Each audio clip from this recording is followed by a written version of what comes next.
Hello everyone. आप सभी शिक्षक साथियों को मेरा सादर नमस्कार।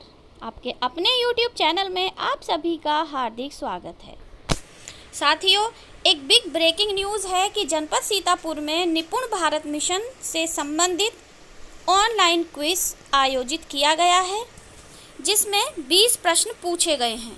अब वो 20 प्रश्न कौन कौन से हैं वो मैं लेकर आई हूँ आज की वीडियो में, जो आपके लिए बहुत ही ज़्यादा महत्वपूर्ण साबित होंगे।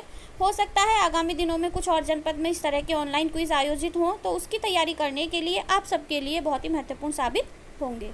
तो देर न करते हुए जल्दी से देख लेते हैं कि जनपद सीतापुर में निपुण भारत मिशन से संबंधित कौन कौन से 20 प्रश्न पूछे गए हैं। वीडियो अगर आपको अच्छा लगता है तो इसे लाइक करें और ज़्यादा से ज़्यादा शिक्षक साथियों तक इसे पहुँचाने की कोशिश करें।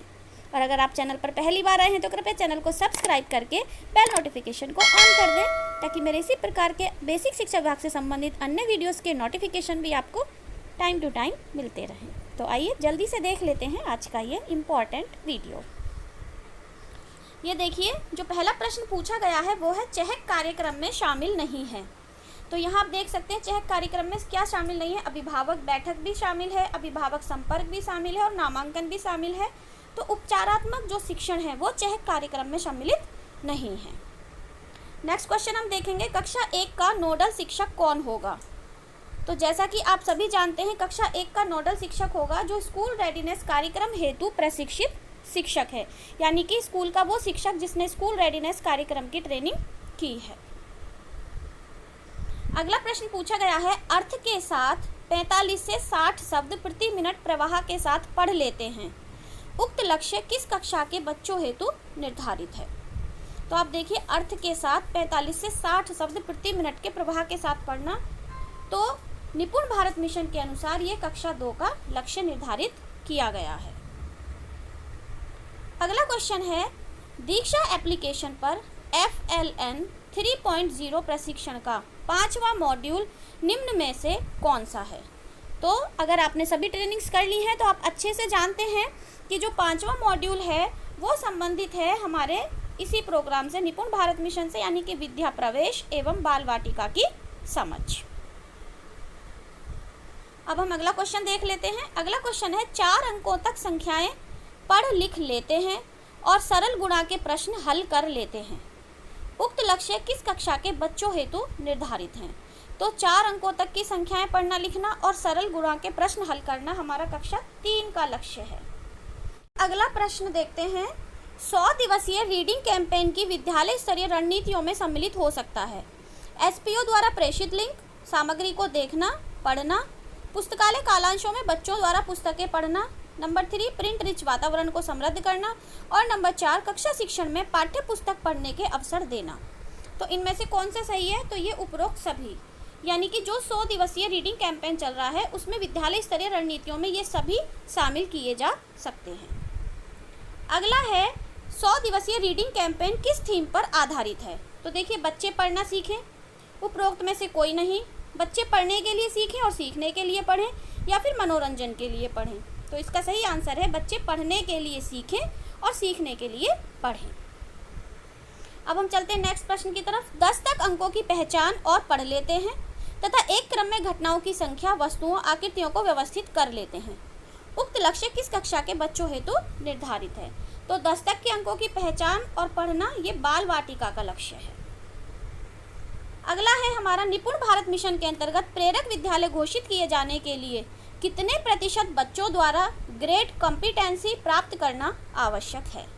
तो ये पूरे 100%, यानी कि 100% बच्चे जब ग्रेड कॉम्पिटेंसी प्राप्त कर लेंगे तो तभी उस विद्यालय को प्रेरक विद्यालय घोषित किया जाएगा। विद्यालय तैयारी मॉड्यूल के अंतर्गत कक्षा 1 में 12 सप्ताह के गतिविधि कैलेंडर का संचालन कब से किया जाना है। तो देखिए, ये आप सभी जानते हैं 25 अप्रैल 2022 से इस 12 सप्ताह के गतिविधि कैलेंडर का संचालन किया जाना है। साप्ताहिक गतिविधि कैलेंडर की उपलब्धता कैसे होगी। तो देखिए, साप्ताहिक गतिविधि कैलेंडर की उपलब्धता के बारे में जो जियो में निर्देश है वो है कि ये ऑनलाइन उपलब्ध है, जिसका रंगीन प्रिंट प्रधानाध्यापक या प्रभारी प्रधानाध्यापक निकलवाएंगे। अगला क्वेश्चन है, नोडल शिक्षक के साथ समन्वय स्थापित करते हुए कक्षा 1 और बाल वाटिका के साथ संयुक्त गतिविधियां आयोजित की जाएंगी। तो इसके संबंध में जो सही विकल्प है वो कौन सा है?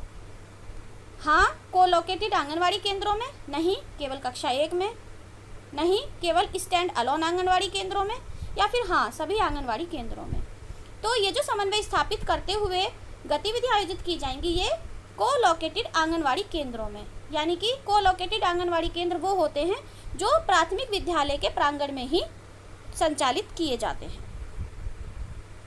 NEP 2020 में प्रीपरेटरी लेवल में सम्मिलित आयु वर्ग है, ये आपको बताना है कौन सा है।